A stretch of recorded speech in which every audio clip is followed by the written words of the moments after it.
I think I feel even more honored than Davir is honored to have me here, to actually be here and talking to you. I saw your background on some pages, just what you are doing. So I'm in front of a lot of opinion leaders, a lot of experience, a lot of knowledge. So I hope you interrupt and say when you think I'm going in. Is there anyone here knowing the other guy?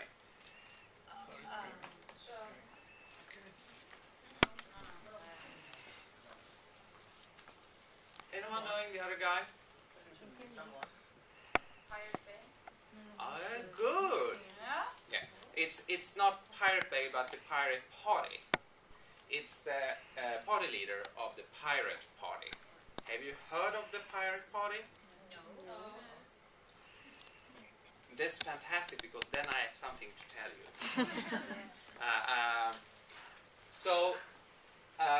This is, of course, this is a joke poster, but they do have things in common. Mostly they differ. He is operating on a very different scale when it comes to politics. Whereas he's called Rick Falkvinge. Falkvinge is you can translate it as hawk wing. Sounds good. Party leader of the Pirate Party. Now, if I am offline here in real life, if you say that, oh, I'm a member of the Pirate Party, it doesn't sound serious. It does? No, it doesn't sound serious. It sounds silly. But I've chosen this party because when you go online, it's nothing but a joke. It's not at all a joke. It's very serious, and they have at the moment a very good opinion moment, as one can say. That is, they have a positive. It's a very positive process going on for this party in the European elections. Do you know about the European elections to the European Parliament? So they are heading for. At the moment, they have around 4 or 5% of the Swedish votes.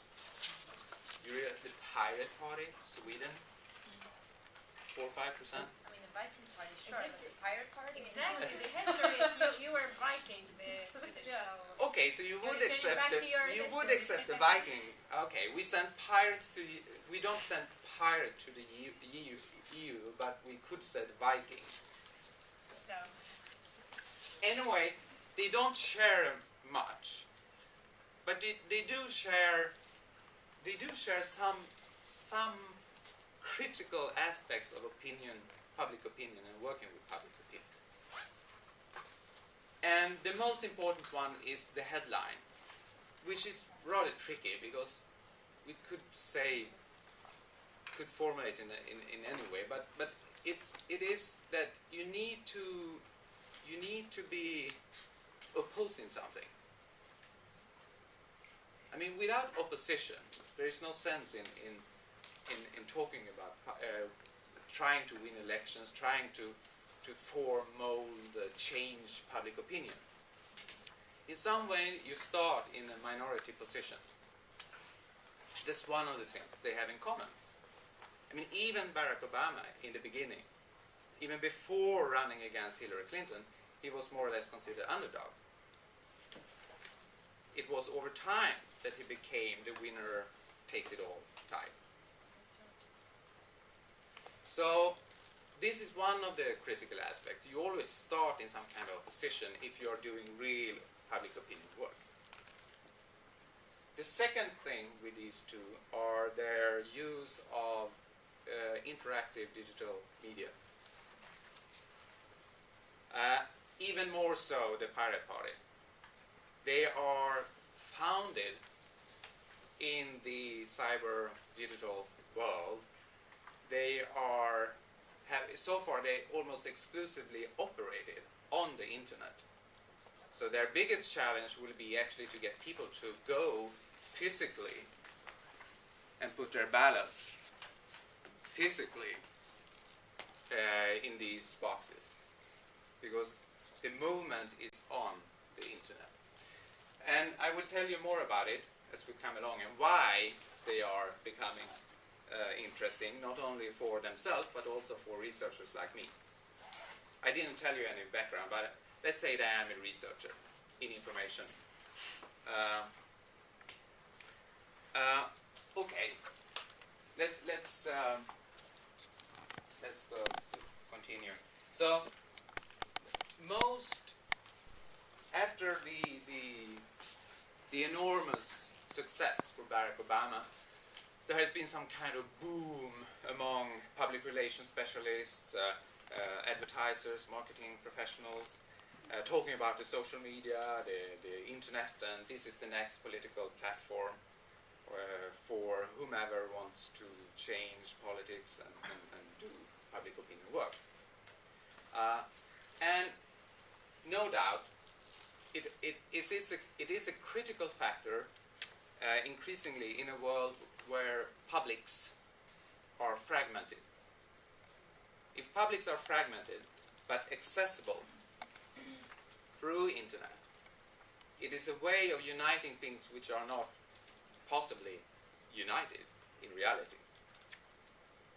And in fact, Obama, even if he won big, what he really won was the minorities.